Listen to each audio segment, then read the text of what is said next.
Kurt Schlichter, who has a brand new book out today. He is a columnist for Town Hall.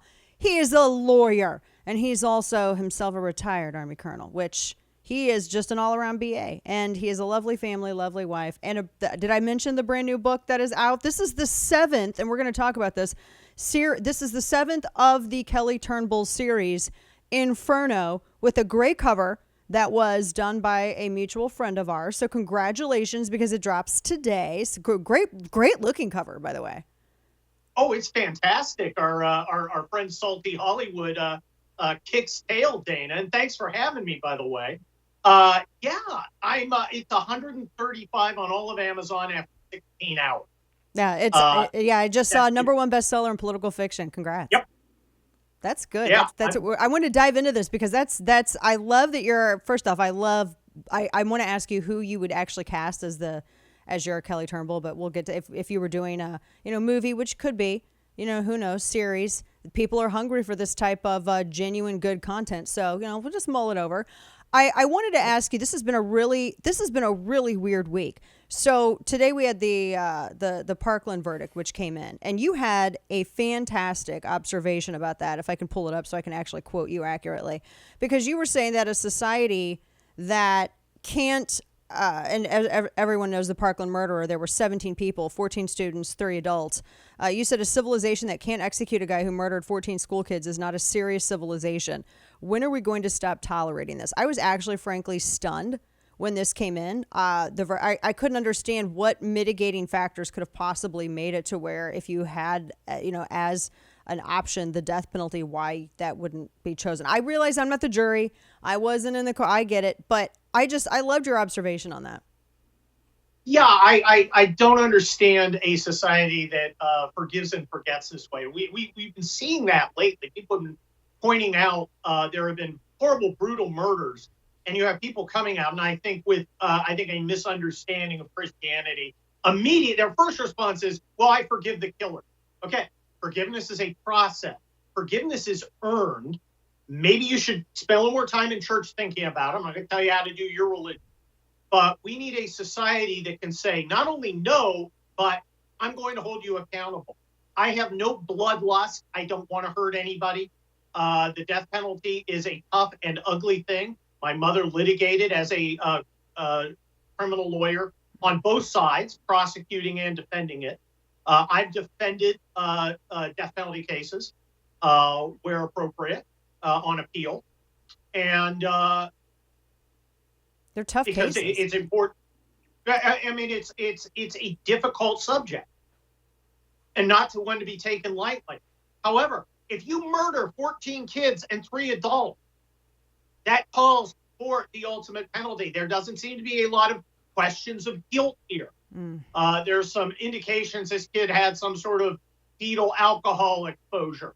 I certainly free to mix that in, but there are plenty of people who have disabilities and who have gotten a curveball in life who didn't murder 17 people in cold blood. Right. And that's the big thing. Look, we have to be a society that has standards.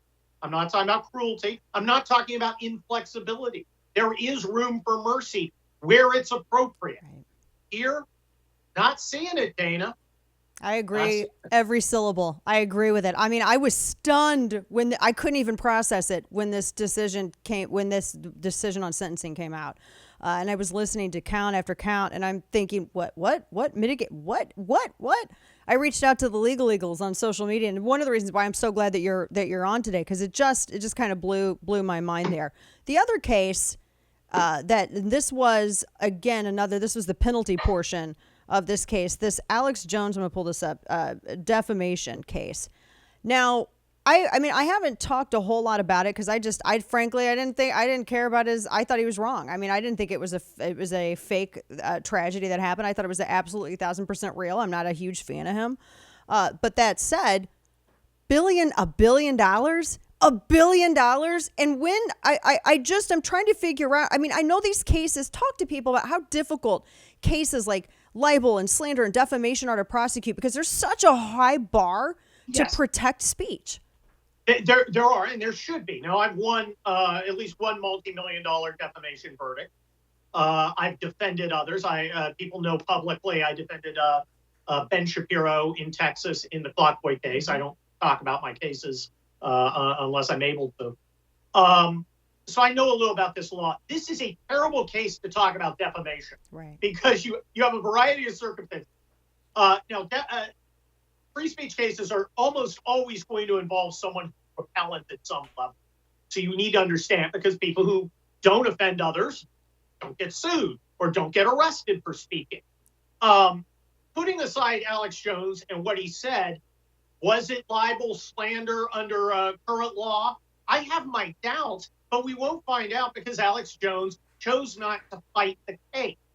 What he did is he screwed around so much, and I'm not sure the judge was right or wrong, because like you, I didn't pay that much attention, but the judge essentially defaulted him and said, we're past guilt and innocence or liability and non-liability. We're going straight to damages. The damages, of course, are ridiculous. $1 billion in compensatory damages, which are supposed to compensate you for pain and suffering or economic loss. It's not $1 billion case, okay? I've had death cases, that go for $2 million, okay? It's not $1 billion case.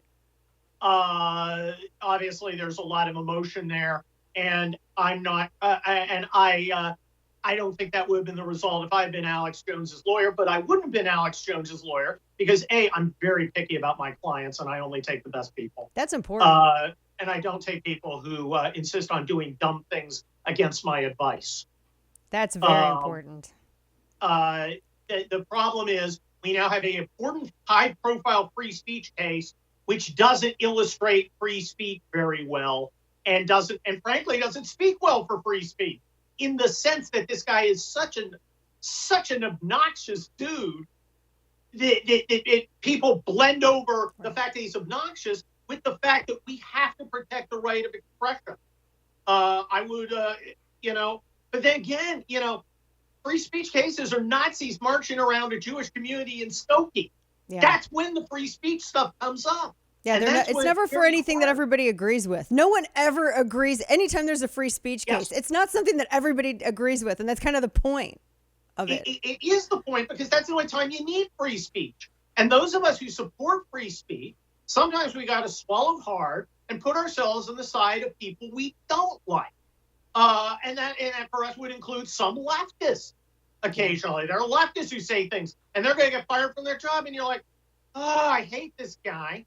He deserves any bad thing that happens, but I'm much more concerned with protecting the right that we were endowed with by our Creator, which is to speak our mind freely without fear. Yeah. Now, they always phrase it, well, rights come with responsibilities. No, they don't, because then it's not a right.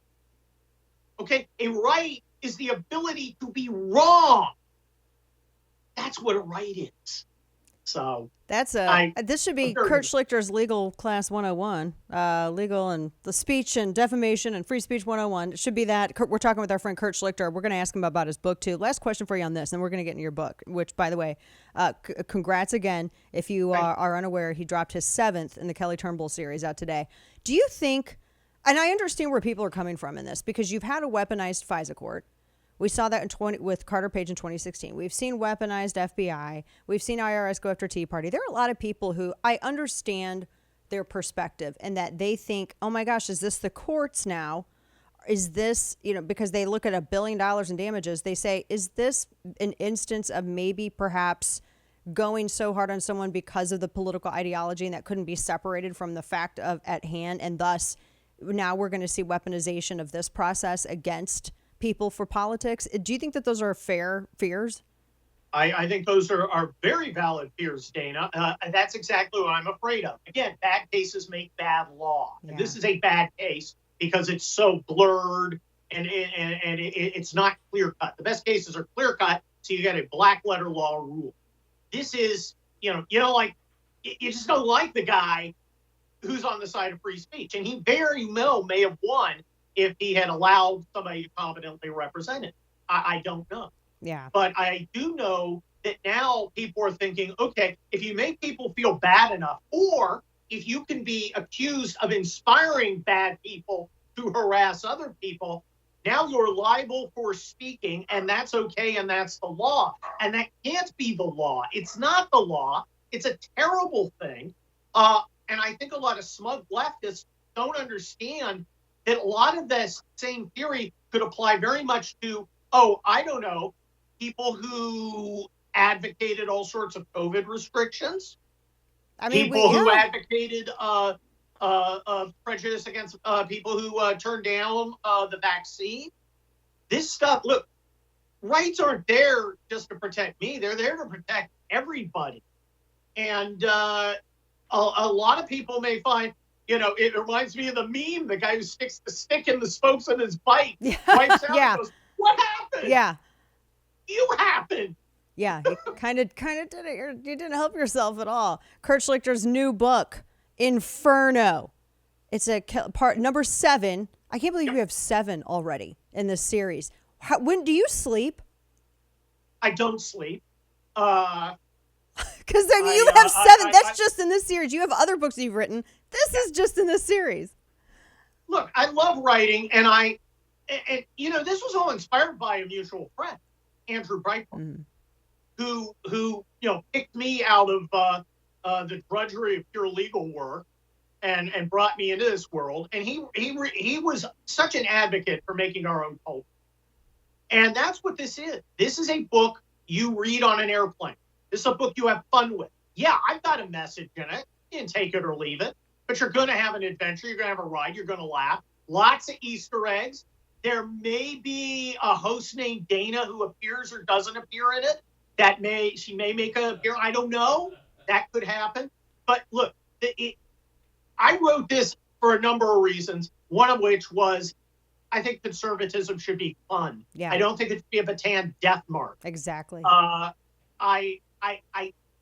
There is plenty of room for conservative entertainment, and I hope we find a billionaire with access to distribution who wants to pay me to make this into a series or a movie. Oh, I would love that. And which leads me to my final question, because I love that you are not afraid of just red-blooded American, like Kelly Turnbull, like this sort of hero, this sort of protagonist in your story. I mean, you embrace it and you don't run from it. And I'm just gonna say, I really like how the new capital's in Dallas. I just want to put that out there. The new capital of the U.S. in this series is in Dallas. Who would you cast as Kelly Turnbull if you were making this into either a movie or a series on Amazon or whatever streaming service? Who would be your main guy? If I was going to do it, I would head to Dallas, and I would probably talk to Matthew Marsden. Interesting. He is a very tall dude. He's tall. He's got the vibe. The fact that he's one of us is a fringe benefit. Look, I wanted a hero who was capable, who didn't apologize for being capable, who didn't have who didn't have doubts about whether what he was doing was right or wrong, but also thought about what he's doing. Inferno, the country spreads into red and blue. Mm-hmm. A lot of the others spend a lot of time in the blue. This talks about red America, Dana, and it is not all flowers and sunshine. Right. Human nature is not repealed. There are people who would be in a red America who maybe aren't perfect, who maybe are out for themselves, who maybe are greedy. And what are the consequences of the discussion of a national divorce? I write about that in Town Hall today. Yeah. What are the real consequences? How does it look? And a lot of things where you're like, yeah, that's really cool. Let's explore it further. Oh, well, there's some problems. Maybe we should all just go back to the Constitution and do that. Yeah. Because that was pretty good. Constitution, it's pretty hard to beat. Yeah, Marsden would be good, and if people are unfamiliar, he's been in Rambo, Resident Evil Extinction, he's been in Black Hawk Down, all kinds of stuff. Kurt Schlichter, the book, which you can order now, Inferno, book number 7 in the Kelly Turnbull series, and you can read his stuff at Town Hall. You can also see him, not just here, you can also see him on Fox and elsewhere. Kurt, always appreciate it, my friend. Congratulations on this, and congratulations, #1 bestseller, political fiction. It's awesome. Thanks for having me. Of course. Have a great day.